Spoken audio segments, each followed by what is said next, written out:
देखो ଶିଖରେ ଆପଣଙ୍କୁ ସ୍ୱାଗତ। ଆଜି ମୁଁ ଆପଣଙ୍କ ପାଇଁ ନେଇ ଆସିଛି ଦେଶ ବିଦେଶର 30ଟି ଗୁରୁତ୍ୱପୂର୍ଣ୍ଣ ଖବର। ଆପଣଙ୍କୁ ଅନୁରୋଧ ଭିଡ଼ିଓଟିକୁ ସମ୍ପୂର୍ଣ୍ଣ ଦେଖିବେ। ଭଲ ଲାଗିଲେ ଏହାକୁ ଲାଇକ୍ ଓ ସେୟାର ନିଶ୍ଚୟ କରିବେ। ନମ୍ବର 1 ମାଟ୍ରିକ ପରୀକ୍ଷାର୍ଥୀଙ୍କ ପାଇଁ ଉନ୍ମୋଚିତ ହେଲା ପରୀକ୍ଷା ଦର୍ପଣ।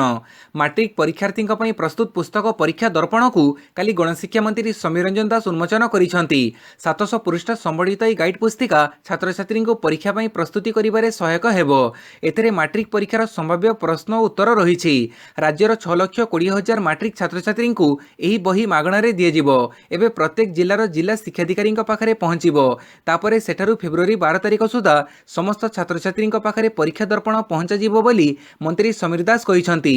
ଟେଷ୍ଟ ପେପର ଭଳି ସମ୍ଭାବ୍ୟ ପ୍ରଶ୍ନ ଓ ଉତ୍ତରକୁ ନେଇ ଏହି ବହି ପ୍ରସ୍ତୁତ ହେଉଛି। 70% ସିଲାବସରୁ ପରୀକ୍ଷା ହେଉଥିବାରୁ ସେହି ଅନୁସାରେ ପରୀକ୍ଷା ଦର୍ପଣରେ ପ୍ରତି ବିଷୟରୁ ପ୍ରଶ୍ନୋତ୍ତର ରହିବ। ଏହି ପୁସ୍ତକ କେବଳ ସରକାରୀ ନୁହେଁ ବରଂ ସମସ୍ତ ଅନୁଦାନ ପ୍ରାପ୍ତ ଓ ବେସରକାରୀ ସ୍କୁଲର ଛାତ୍ରଛାତ୍ରୀଙ୍କୁ ମଧ୍ୟ ପ୍ରଦାନ କରାଯିବ। ଅନ୍ୟପକ୍ଷରେ ପରୀକ୍ଷାର୍ଥୀଙ୍କ ପ୍ରସ୍ତୁତିରେ ସହାୟତା ପାଇଁ ଦୂରଦର୍ଶନରେ 18ରୁ 22 ତାରିଖ ପର୍ଯ୍ୟନ୍ତ ଶିକ୍ଷା ଦର୍ପଣ କାର୍ଯ୍ୟକ୍ରମ ବି ଆରମ୍ଭ ହେବାକୁ ଯାଉଛି। ନମ୍ବର 2 ଫେବୃଆରୀ ମାସ ପାଇଁ ଜାରି ହେଲା କୋଭିଡ୍ ଗାଇଡଲାଇନ୍। ଫେବୃଆରୀ ମାସ ପାଇଁ କେନ୍ଦ୍ର ସରକାର ଜାରି କରିଛନ୍ତି କୋଭିଡ୍ ଗାଇଡଲାଇନ୍। ଜାନୁଆରୀ ମାସ ଭଳି ଫେବୃଆରୀ ମାସର ଗାଇଡଲାଇନ୍ରେ ବିଶେଷ କିଛି ପରିବର୍ତ୍ତନ ହୋଇନାହିଁ। ପୂର୍ବ ଭଳି ମାସ୍କ, ସାନିଟାଇଜେସନ ଓ ସାମାଜିକ ଦୂରତା ରଖିବାକୁ କେନ୍ଦ୍ର ସରକାର ପରାମର୍ଶ ଦେଇଛନ୍ତି। ତେବେ ସିନେମା ହଲ୍ ଓ ଥିଏଟରଗୁଡ଼ିକ ପୂର୍ବରୁ 50% ଦର୍ଶକଙ୍କୁ ନେଇ କାର୍ଯ୍ୟକ୍ରମ ହେଉଥିଲା। ଏବେ ଏଗୁଡ଼ିକରେ ସିଟ୍ ସଂଖ୍ୟା ବୃଦ୍ଧି ହୋଇପାରିବ ବୋଲି କେନ୍ଦ୍ର ସରକାର ଗାଇଡଲାଇନ୍ରେ ଉଲ୍ଲେଖ କରିଛନ୍ତି। ଏଥିପାଇଁ ସୂଚନା ଓ ପ୍ରସାରଣ ମନ୍ତ୍ରଣାଳୟ ସ୍ୱତନ୍ତ୍ର ଏସ୍ଓପି ଜାରି କରିବ। ସୁଇମିଂ ପୁଲ୍ ମଧ୍ୟ ସମସ୍ତଙ୍କ ପାଇଁ ଖୋଲିବ। ଏଥିପାଇଁ ମଧ୍ୟ ସଂଶୋଧିତ ଏସ୍ଓପି ଜାରି ହେବ। ଏବେ କେବଳ କ୍ରୀଡ଼ାବିତଙ୍କ ପାଇଁ ସୁଇମିଂ ପୁଲ୍ ଖୋଲିଥିଲା। ସମସ୍ତ ପ୍ରଦର୍ଶନୀ କାର୍ଯ୍ୟକ୍ରମକୁ କେନ୍ଦ୍ର ସରକାର କଟକଣାମୁକ୍ତ କରିଛନ୍ତି। ପୂର୍ବ ଭଳି ଘରୋଇ ବିମାନ ସେବା ଜାରି ରହିବ, କିନ୍ତୁ ଅନ୍ତର୍ଜାତୀୟ ବିମାନ ସେବା ସମ୍ପର୍କରେ ବେସାମରିକ ବିମାନ ଚଳାଚଳ ମନ୍ତ୍ରଣାଳୟ ଚୂଡ଼ାନ୍ତ ନିଷ୍ପତ୍ତି ନେବ। ଶିକ୍ଷାନୁଷ୍ଠାନ, ରେଷ୍ଟୁରାଣ୍ଟ, ହୋଟେଲ୍ସ, ପାର୍କରେ ପୂର୍ବରୁ ଜାରି ହୋଇଥିବା କଟକଣା ଲାଗୁ ହେବ। ନମ୍ବର 3 ବିନା ଏଣ୍ଟ୍ରାନ୍ସରେ ହେବ ଇଞ୍ଜିନିୟରିଂ ଆଡମିସନ। ଇଞ୍ଜିନିୟରିଂ ଆଡମିସନ ପାଇଁ ଛାତ୍ରଛାତ୍ରୀମାନଙ୍କୁ ଦେବାକୁ ପଡ଼ିବନି ଜେଇ, ଅର୍ଥାତ୍ ଚଳିତ ବର୍ଷ ବିନା ଏଣ୍ଟ୍ରାନ୍ସ ବା ଜେଇରେ ଇଞ୍ଜିନିୟରିଂ ଆଡମିସନ କରିହେବ। ଏନେଇ ରାଜ୍ୟ ସରକାରଙ୍କୁ ନିର୍ଦ୍ଦେଶ ଦେଇଛନ୍ତି ହାଇକୋର୍ଟ। ମହାମାରୀକୁ ଆଖିଆଗରେ ରଖି all India council of technical education ଅର୍ଥାତ୍ ଏଆଇସିଟିଇ ଚଳିତ ବର୍ଷ ଏଣ୍ଟ୍ରି ଲେଭେଲ୍ କ୍ୱାଲିଫିକେସନ ସ୍ଥିର କରିଛି। ଏହି ମାନଦଣ୍ଡ ଅନୁଯାୟୀ ଯୁକ୍ତ 2ରେ ମ୍ୟାଥମେଟିକ୍ସ, ଫିଜିକ୍ସ ଓ କେମିଷ୍ଟ୍ରି ବିଷୟ ଥିବା ବାଧ୍ୟତାମୂଳକ ହେବ। ଏହି ତିନି ବିଷୟରେ 45% ମାର୍କ ରଖିଥିଲେ ଛାତ୍ରଛାତ୍ରୀ ବିନା ଜେଇରେ ବି ଯେକୌଣସି ଇଞ୍ଜିନିୟରିଂ କଲେଜରେ ଆଡମିସନ କରିପାରିବେ। ଆଉ ଏହାକୁ ଆଧାର କରି ଓଡ଼ିଶା ଘରୋଇ ଇଞ୍ଜିନିୟରିଂ କଲେଜ ସଂଘ ଓପେକା ହାଇକୋର୍ଟରେ ଏକ ରିଟ୍ ପିଟିସନ ଦାଖଲ କରିଥିଲା। ଏହାର ଶୁଣାଣି କରି ହାଇକୋର୍ଟ ଓପେକା ସପକ୍ଷରେ ରାୟ ଦେଇଛନ୍ତି। ଅର୍ଥାତ୍ ଯେଉଁମାନେ ଜେଇ ବା ଓଜେଇ ଦେଇନଥିବେ ସେମାନେ ବି ଇଞ୍ଜିନିୟରିଂ ପଢ଼ିପାରିବେ। ନମ୍ବର 4 ଭୁବନେଶ୍ୱର ସବୁ ହାଟ ହେବ ସ୍ମାର୍ଟ ହାଟ। ଭୁବନେଶ୍ୱର ସବୁ ହାଟକୁ ସ୍ମାର୍ଟ ହାଟରେ ପରିଣତ କରାଯିବା ସହିତ ରାଜ୍ୟସ୍ତରୀୟ ମଡେଲ ହାଟ ବି କରାଯିବ। ଏନେଇ ନିଷ୍ପତ୍ତି ନେଇଛନ୍ତି ରାଜ୍ୟ ସରକାର। ତା ସହିତ ରାଜଧାନୀରେ ସ୍ୱତନ୍ତ୍ର ଓ ଶୀତତାପ ନିୟନ୍ତ୍ରିତ ମାଛ ମାର୍କେଟ ଓ ପାର୍କିଂ ସ୍ଥଳ ନିର୍ମାଣ ପାଇଁ ନିଷ୍ପତ୍ତି ହୋଇଛି। 8 ଏକର 162 ଡେସିମିଲର ଡମଣା ହାଟକୁ ରାଜ୍ୟସ୍ତରୀୟ ମଡେଲ ହାଟରେ ପରିଣତ କରାଯିବ। ଭୁବନେଶ୍ୱର ମହାନଗର ନିଗମ ଏହି କାର୍ଯ୍ୟ କରିବ। ମଡେଲ ହାଟ କରିବା ପାଇଁ 20 କୋଟି ଟଙ୍କା ଖର୍ଚ୍ଚ କରିବ ବିଏମ୍ସି। ଖୁବ୍ ଶୀଘ୍ର ପ୍ରକଳ୍ପ କାର୍ଯ୍ୟ ଆରମ୍ଭ ସହ ଯେଉଁମାନେ ଜାଗା ଜବରଦଖଲ କରିଛନ୍ତି ସେସବୁ ଉଚ୍ଛେଦ ହେବ ବୋଲି ବିଏମ୍ସିର ଜଣେ ବରିଷ୍ଠ ଅଧିକାରୀ ସୂଚନା ଦେଇଛନ୍ତି। ପାଣିପାଗ ସୂଚନା ଆଗାମୀ 2 ଦିନ ପାଗ ଶୁଖିଲା। ଆସନ୍ତା 24 ଘଣ୍ଟା ମଧ୍ୟରେ ରାଜ୍ୟରେ ପାଗ ଶୁଖିଲା ରହିବା ସହିତ ରାଜ୍ୟର ଅଳ୍ପ କିଛି ଜିଲ୍ଲାରେ ମଧ୍ୟମ ଧରଣର କୁହୁଡ଼ି ରହିବ। ସେହିପରି 28ରୁ 29 ତାରିଖ ମଧ୍ୟରେ ମାଲକାନଗିରି, କୋରାପୁଟ, କଳାହାଣ୍ଡି, କନ୍ଧମାଳ, ନବରଙ୍ଗପୁର, ବଲାଙ୍ଗୀର ଓ ବୌଦ୍ଧ ଆଦି ଜିଲ୍ଲାରେ ବି ମଧ୍ୟମ ଧରଣ କୁହୁଡ଼ି ହେବାର ସମ୍ଭାବନା ରହିଛି। ଆଗାମୀ ଜାନୁଆରୀ 29ରୁ 30 ମଧ୍ୟରେ ସୁନ୍ଦରଗଡ଼, ଝାରସୁଗୁଡ଼ା, କେନ୍ଦୁଝର, ମୟୂରଭଞ୍ଜ, ବାଲେଶ୍ୱର ଆଦି ଜିଲ୍ଲାର 1-2ଟି ସ୍ଥାନରେ ସାମାନ୍ୟ ବର୍ଷା ହେବାର ସମ୍ଭାବନା ରହିଛି। ଏଥିସହିତ ଜାନୁଆରୀ 29ରୁ 30 ମଧ୍ୟରେ ସୁନ୍ଦରଗଡ଼, ଝାରସୁଗୁଡ଼ା, କେନ୍ଦୁଝର, ମୟୂରଭଞ୍ଜ ଓ ଅନୁଗୁଳ ଆଦି ଜିଲ୍ଲାର 1-2ଟି ସ୍ଥାନରେ ଘନ କୁହୁଡ଼ି ରହିବାର ସମ୍ଭାବନା ରହିଛି। ଏଥିପାଇଁ ପାଣିପାଗ ବିଭାଗ ପକ୍ଷରୁ ଉକ୍ତ ଜିଲ୍ଲାକୁ ୟେଲୋ ୱାର୍ଣ୍ଣିଂ ଜାରି କରାଯାଇଛି। ନମ୍ବର 6 ଏସ୍ସିବି ହାଉସ୍ ସର୍ଜନଙ୍କ କାର୍ଯ୍ୟବନ୍ଦ ଆନ୍ଦୋଳନ ସ୍ଥଗିତ। ଆଜିଠାରୁ କଟକ ଏସ୍ସିବି ହାଉସ୍ ସର୍ଜନଙ୍କ କାର୍ଯ୍ୟବନ୍ଦ ଆନ୍ଦୋଳନକୁ ସ୍ଥଗିତ ରଖାଯାଇଛି। କାଲି ସ୍ୱାସ୍ଥ୍ୟମନ୍ତ୍ରୀ ଓ ସ୍ୱାସ୍ଥ୍ୟ ସଚିବଙ୍କ ସହ ଆଲୋଚନା ପରେ ଏସ୍ସିବି ହାଉସ୍ ସର୍ଜନଙ୍କ କାର୍ଯ୍ୟବନ୍ଦ ଆନ୍ଦୋଳନକୁ ସ୍ଥଗିତ କରିବାକୁ ନିଷ୍ପତ୍ତି ନିଆଯାଇଛି। ଏହି ସ୍ଥଗିତାଦେଶ 2 ସପ୍ତାହ ପାଇଁ କରାଯାଇଥିବା ହାଉସ୍ ସର୍ଜନ ସଂଘ ତରଫରୁ ସୂଚନା ଦିଆଯାଇଛି। ଏହା ପୂର୍ବରୁ କାଲି ଏସ୍ସିବି ହାଉସ୍ ସର୍ଜନ ଷ୍ଟାଇପେଣ୍ଡ ବୃଦ୍ଧି ଦାବିରେ ଆଜିଠାରୁ ଏହି ଆନ୍ଦୋଳନ କରିବାକୁ ଧମକ ଦେଇଥିଲେ। ଏନେଇ ଏସ୍ସିବି ଡାକ୍ତର ଦୀପକ କୁମାର ସାମଲ ଏକ ପ୍ରେସ୍ କନଫରେନ୍ସ କରି ଏହାର ସୂଚନା ଦେଇଥିଲେ। ଆଜିଠାରୁ ଶ୍ରୀ ରାମ रामचंद्र भंज प्रतिमूर्ति आगरे सकाळ 9टारू ए आंदोलन होता। यह आंदोलन में एसीबीर 250 जन और बुर्ला और ब्रह्मपुर 550 जन ए आंदोलन में जोगदेवाई स्थिर होता। नंबर 7 बजेट डे रे संसद अभिमुखे पदयात्रा करेनि चाषी। ट्रैक्टर रैली बेले घटी हिंसाकांड को दृष्टि में रखी चाषी संगठन बड़ पदक्षेप नहीं। बजेट उपस्थापन दिन अर्थात फेब्रुआरी 1 रे चाषी संगठन गुड़िक संसद जाए पदयात्रा करने को जो निष्पत्ति नहीं ओहरी जाइछंती। वर्तमान परिस्थिति रे उक्त पदयात्रा को स्थगित रखा काली संध्यारे चाषी माने घोषणा करिसंती। भारतीय किसान यूनियन नेता बलबीर एस राजेवाल कहिसंती 1 तारिख रे हेबको थिबा पदयात्रा को स्थगित करा जाइछि। आमे आसंता बैठक रे परवर्ती पदक्षेप नेबु। चाषी माने जनवरी 30 रे समग्र देश रे शहीद दिवस पालन करिवे। चाषी आंदोलन तरफ समग्र देश रे साधारण सभा करा जिवो। एथिसह आमे गोटे दिन उपवास मध्य करिवु बोली से कहिसंती। नंबर 8 भारत में पहुंचला और 3टी राफेल विमान। भारत में पहुंचला राफेल विमान। फ्रांस रु उड़ाण भरी काली भारत में पहुंची और 3टी राफेल विमान। फ्रांस रु प्राय 7000 किलोमीटर यात्रा करी एबे भारत में अवतरण करिछि लड़ुआ विमान। यह यात्रा समय आकाश में इंधन भरिबा सह गुजरात जामनगर में 3टी विमान अवतरण करिछि। 2016 में फ्रांस सहित राफेल विमान नहीं 59,000 कोटी चुक्ति होइथिला। जुलाई 28 में भारत को प्रथम 5टी राफेल मिलिथिला। एहा परे नवेम्बर में द्वितीय पर्यायर राफेल भारत को मिली मार्च और एप्रिल रे आहुरी राफेल भारत को जोगेइबा फ्रांस। नंबर 9 विश्व अर्थनैतिक फोरम आलोचना रे उद्बोधन देवे प्रधानमंत्री। प्रधानमंत्री नरेंद्र मोदी आज वीडियो कॉन्फ्रेंसिंग माध्यम विश्व अर्थनैतिक फोरम आलोचना रे उद्बोधन देवे। डाभोस रे विश्व अर्थनैतिक फोरम आलोचना अनुष्ठित हेबो। समग्र विश्वर 400 ऊर्ध्व उद्योगपति एथिरे अंशग्रहण करिवे। प्रधानमंत्री चतुर्थ शिल्प विप्लव मानव जातिर कल्याण पई वैषयिक ज्ञानर व्यवहार प्रसंग उपरे उद्बोधन देवे। नंबर 10 9टी राज्य में व्यापी बार्ड फ्लू।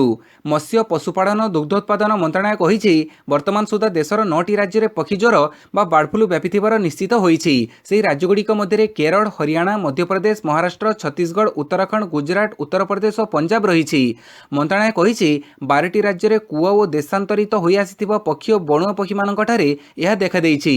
सेही राज्यगुड़िक हेला मध्यप्रदेश, हरियाणा, महाराष्ट्र, छत्तीसगढ़, हिमाचल प्रदेश, गुजरात, दिल्ली, राजस्थान, जम्मू काश्मीर और पंजाब।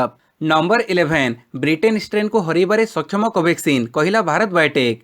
काली भारत बायोटेक एक ट्वीट करी लिखिछि जे कोवैक्सीन SARS-CoV-2 रो ब्रिटेन स्ट्रेन को हरइबारे सक्षम। यह भारत बायोटेक करिथिबा अनुसंधान फलाफलर एक लिंक मध्य ट्विटर रे जोड़िथिबा देखा जाइछि। उल्लेखयोग्य भारत में एबे 150 जन लोक ब्रिटेन स्ट्रेन द्वारा आक्रांत होई सारिछंती। प्रथमे यह पूर्व स्ट्रेन ठारू अधिक संक्रामक बोली जणा पड़िबा सह प्रस्तुत हेउतबा टीका एही नुआ स्ट्रेन को हरई पारिबो कि नाही से नै प्रश्न उठिथिला। एबे भारत बायोटेक रो एभडी ट्वीट लोकों को टीका आश्वस्त करिछि। नंबर 12 पुणी राज्य चिन्हट हेले 138 जन कोविड आक्रांत।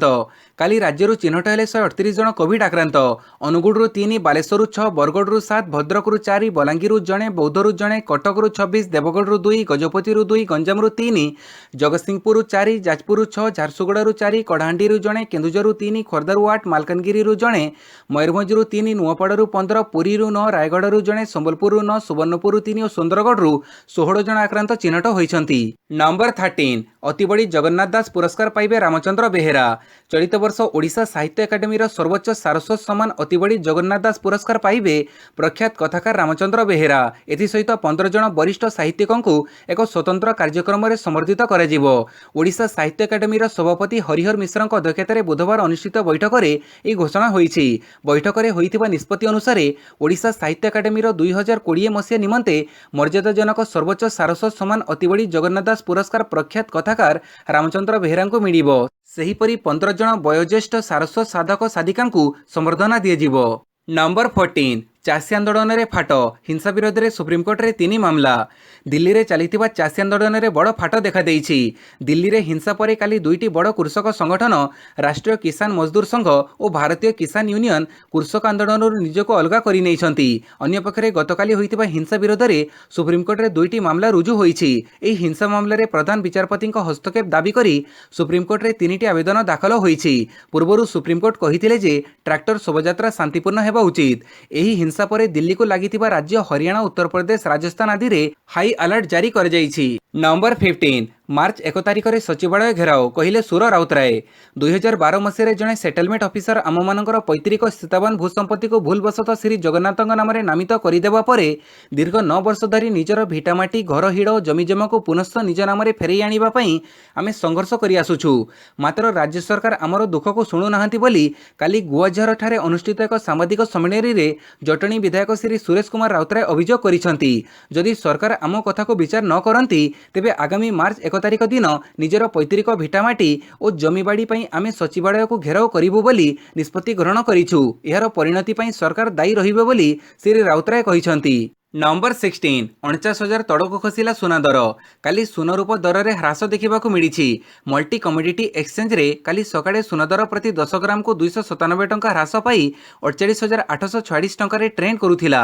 सेहीपरि रूप दर 405 टंका ह्रास सह प्रति किलोग्राम को 66,130 टंका ट्रेंड करुथिला। नंबर 17 भारतरू कोविड टीकार 3 मिलियन डोज किनिब श्रीलंका भारतरू कोविड टीकार 2 ରୁ 3 मिलियन डोज किनिब श्रीलंका सेरम इंस्टीट्यूट तैयारी करुथुबा कोविड टीका कोविशील्ड को आगामी 2 दिन मध्य श्रीलंका किनिब बोली जना पड़ी।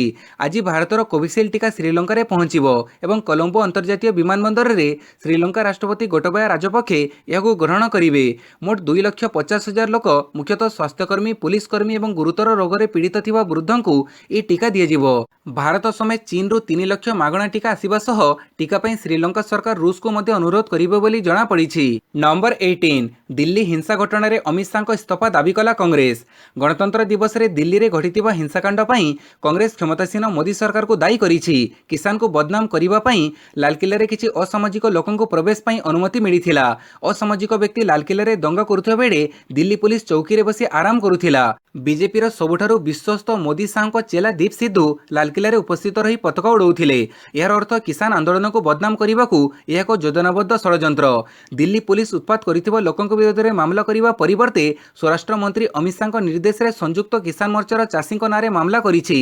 हिंसा को रोकबारे विफल होइतिबा अमित शाह तुरंत निज पदर इस्तीफा दियंतु बोली कांग्रेस पक्षरु दाबी करा जायछि। नंबर 19 बहुचर्चित आईएफएस अभयकांत पाठक और पुओं को मिलिला जामिन बहुचर्चित आईएफएस अभयकांत पाठक और पुओ आकाश पाठकों गिरफ मामलें उभय बाप और पुओं को जामिन मिली।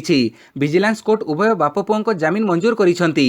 60 दिन मध्य चार्जसीट दाखल होई न पारिबारु कोर्ट जामिन देइछंती। उभय को जामिन मिलिबा नै पाठकों वकील अरूप चांद सूचना देइछंती। आय बहिर्भूत संपत्ति ठोड़ मामलें उभय को गिरफ कर जाइथिला। पाठकों घरे प्राय 150 ऑफिसर रेड करथिले। राज्य बाहर एककालीन रेड कर जाइथिला।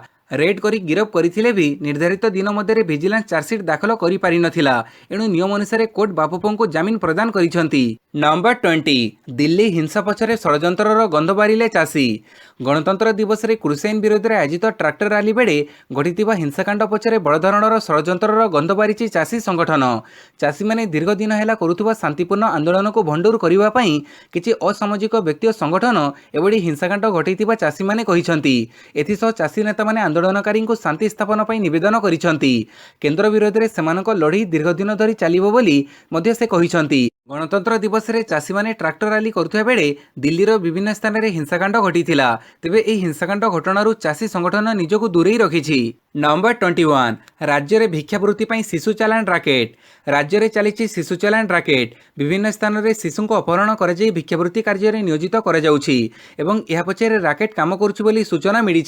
किछि दिन तले एभଳି भावे पुरीरू जणे 3 वर्षीय शिशु कन्या को आनी संबलपुर जिले में भिक्षावृत्ति में नियोजित कर जाइथिला। अभियोग पाइबा परे संबलपुर जिला चाइल्डलाइन हीराकुद स्टेशन पड़ू शिशुकन्या को उद्धार करिछि। एही घटना अंचल में चांचल्य खेड़ई देछि।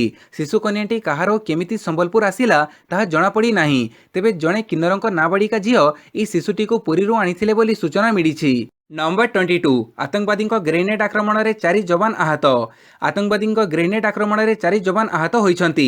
बुधवार जम्मू काश्मीर अनंतनाग जिले में आतंकवादी माने हठात ग्रेनेड आक्रमण करिबारु यार शिकार होइतिले 4 जण जवान। आहत जवान माननकु प्रथमे प्राथमिक चिकित्सा जोगै दिया जाइथिला एवं परे चिकित्सा पई श्रीनगर 92 बेस हॉस्पिटल को स्थानांतर कर जाइथिला। सुरंग ठाब हेबार किछि दिन मध्यरे एबे पुणी आतंकवादी माने आक्रमण करिछंती।